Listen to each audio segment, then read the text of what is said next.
the real origins of the Israel-Palestinian conflict. This conflict is one of the most enduring and complex geopolitical issues of our time. To understand its origins, we need to delve deep into history. Let's begin our journey in ancient times.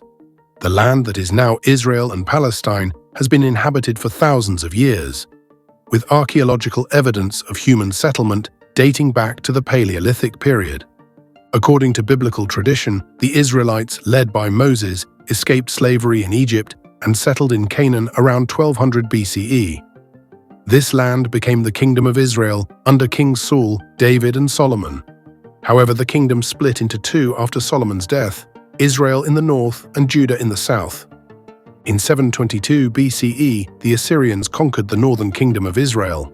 Later, in 586 BCE, the Babylonians, under King Nebuchadnezzar II, conquered the southern kingdom of Judah, destroying the first temple in Jerusalem and exiling many Jews to Babylon. This began the Jewish diaspora, though many Jews remained in the land. Fast forward to 63 BCE, when the Romans, led by Pompey the Great, conquered the region, which they called Judea, and ruled over them for centuries.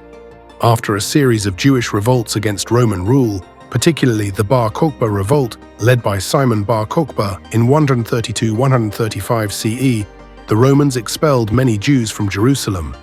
Emperor Hadrian renamed the province Syria-Palestina, likely to diminish Jewish connection to the land.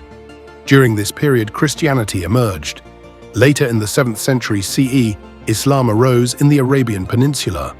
The Muslim armies, led by figures like Khalid ibn al-Walid, conquered the region, which became part of various Islamic caliphates over the centuries. Throughout these changes in political control, Jewish communities continued to exist in the land, alongside Christian and Muslim populations. Now, let's fast forward to the late 19th century, which marks the beginning of the modern conflict. This period saw the rise of nationalism in Europe, including Jewish nationalism, known as Zionism. Theodor Herzl, an Austro-Hungarian journalist, is considered the father of modern political Zionism. In his 1896 book, Der Judenstaat, The Jewish State, Herzl argued for the creation of a Jewish state as a solution to widespread anti-Semitism in Europe. At the same time, an Arab national consciousness was developing in the Ottoman Empire, which had controlled the region since the 16th century. As the Ottoman Empire weakened, Arab nationalists began to envision independence. Figures like Jamal al-Din al-Afghani and his disciple Muhammad Abduh played crucial roles in developing pan-Islamic and pan-Arab ideologies. World War I proved to be a crucial turning point. During the war, the British made conflicting promises to both Jews and Arabs. Sir Henry McMahon, the British High Commissioner in Egypt, corresponded with Hussein bin Ali, Sharif of Mecca, in what became known as the Hussein-McMahon Correspondence of 1915–1916. This suggested that the British would support Arab independence in much of the Middle East, including Palestine, in exchange for Arab revolt against the Ottomans.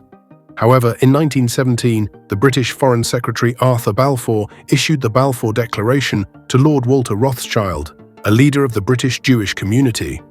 This declaration expressed support for the establishment in Palestine of a national home for the Jewish people. This declaration was incorporated into the British Mandate for Palestine, established by the League of Nations in 1922. The Balfour Declaration and the subsequent increase in Jewish immigration to Palestine alarmed the Arab population. Tensions between the communities grew, leading to outbreaks of violence, such as the 1929 Hebron massacre. Hajj Amin al-Husseini, the Grand Mufti of Jerusalem, emerged as a key Palestinian leader, vehemently opposing Jewish immigration. As Jewish immigration increased in the 1930s, particularly due to the rise of Nazi Germany under Adolf Hitler, Arab resistance intensified.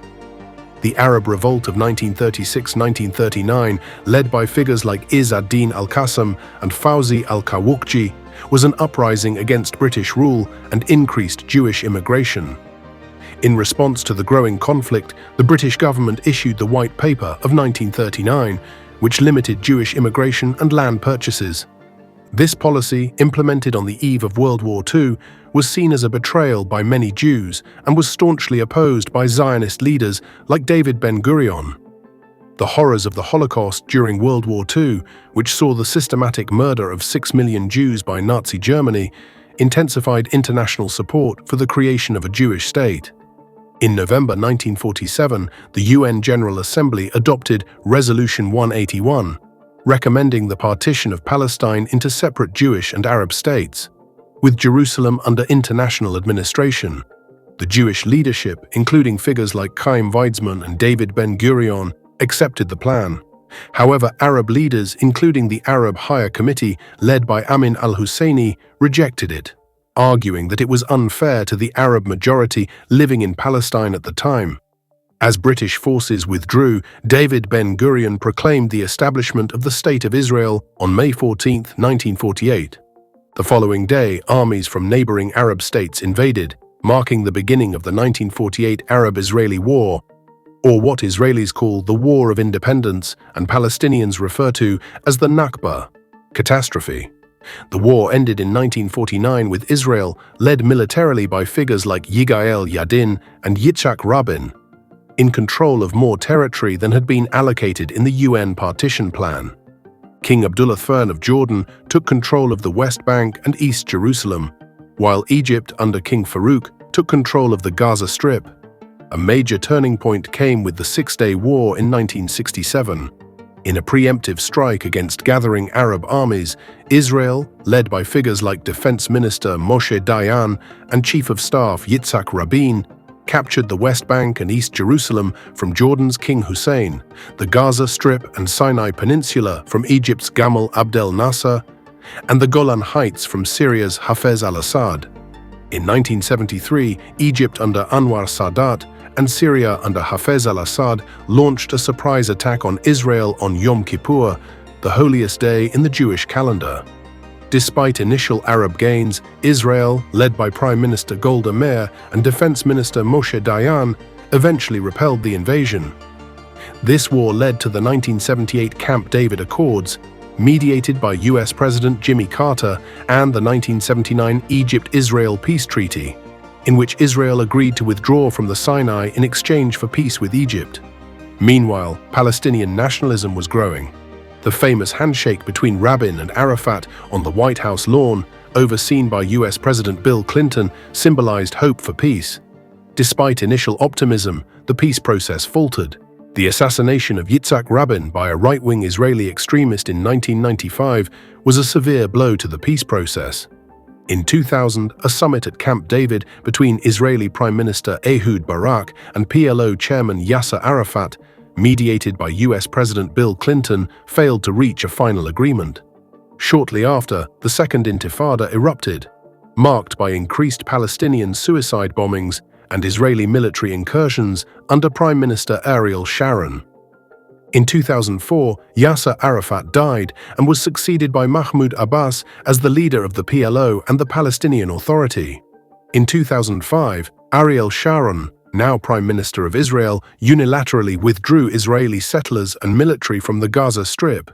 In 2006, Hamas, an Islamist group led by figures like Ismail Haniyeh and Khaled Mashal and committed to Israel's destruction, won Palestinian legislative elections. This led to a split in the Palestinian leadership, with Hamas controlling Gaza and the Fatah-led Palestinian Authority under Mahmoud Abbas governing parts of the West Bank. Since then, there have been several rounds of conflict between Israel and Hamas in Gaza.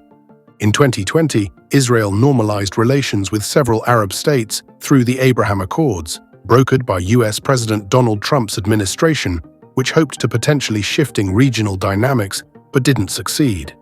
The current war between Israel and Hamas, which began in October 7, 2023, marks one of the most significant escalations in the long-standing conflict.